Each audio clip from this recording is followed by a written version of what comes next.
ಹಿಂದೂ ಬಜರಂಗದಳ ಯುವಕರ ಮೇಲಿನ ಹಲ್ಲೆ ಖಂಡಿಸಿ ತಿಪಟೂರು ಬಂದ್, ಉತ್ತಮ ಸ್ಪಂದನೆ. ತಿಪಟೂರು: ಹಿಂದೂ ಬಜರಂಗದಳ ಯುವಕರ ಮೇಲಿನ ಹಲ್ಲೆ ಖಂಡಿಸಿ ಬಿಜೆಪಿ ಮತ್ತು ಹಿಂದೂ ಪರ ಸಂಘಟನೆಗಳ ಒಕ್ಕೂಟದಿಂದ ಕರೆ ನೀಡಿರುವ ತಿಪಟೂರು ಬಂದ್ಗೆ ಉತ್ತಮ ಪ್ರತಿಕ್ರಿಯೆ ವ್ಯಕ್ತವಾಗಿದೆ. ರಂಜಾನ್ ಹಬ್ಬದ ದಿನ ನಗರ ಹೊರವಲಯದಲ್ಲಿ ಹಸು ಸಾಗಣೆ ಮಾಡುತ್ತಿದ್ದ ವಾಹನವನ್ನು ಹಿಂದೂ ಬಜರಂಗದಳ ಯುವಕರು ತಡೆದಿದ್ದರು. ಇದರಿಂದ ಅಸಮಾಧಾನಗೊಂಡ ಮುಸ್ಲಿಂ ದನಗಳ ವ್ಯಾಪಾರಿ, ಆತನ ಯುವಕರು ಹಿಂದೂ ಬಜರಂಗದಳ ಯುವಕರ ಮೇಲೆ ಹಲ್ಲೆ ನಡೆಸಿತ್ತು. ಇದನ್ನು ವಿರೋಧಿಸಿ ತಿಪಟೂರು ಬಂದ್ಗೆ ಮಾರ್ಚ್ 24, 2026ಕ್ಕೆ ಕರೆ ನೀಡಲಾಗಿತ್ತು. ಹಾಗಾಗಿ ಈ ದಿನ ನಡೆದ ಬಂದ್ಗೆ ವ್ಯಾಪಕ ಬೆಂಬಲ ವ್ಯಕ್ತವಾಗಿದ್ದು, ಬಂದ್ ಯಶಸ್ವಿ. ವ್ಯಾಪಾರಿಗಳು ಸ್ವಯಂ ಪ್ರೇರಿತವಾಗಿ ಅಂಗಡಿ ಮುಂಗಟ್ಟು ಮುಚ್ಚಿದ್ದಾರೆ.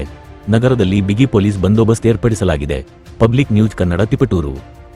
ಬೇರೆ ರೀತಿಯಲ್ಲಿ ಯಾರು ಅದನ್ನ ಡೈವರ್ಟ್ ಮಾಡೋದಾಗ್ಲಿ ಇನ್ನೊಂದು ಮಾಡೋದಾಗ್ಲಿ ಮಾಡಿಕೊಡ್ದು.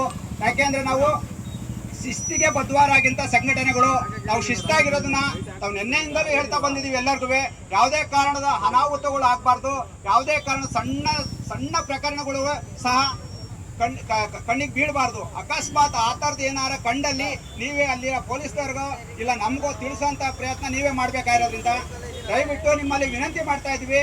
ಯಾವುದೇ ಥರದ ಗೊಂಜಲ ಆಗಬಾರ್ದಂಗೆ ಮತ್ತೆ ಯಾವುದೇ ಥರದ ಅಡಚಣೆ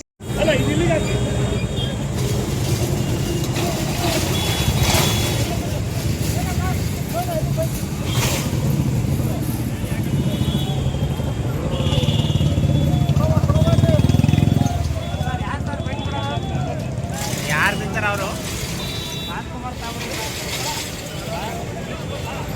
ಬಟನ್ ಬಿಡೋದು.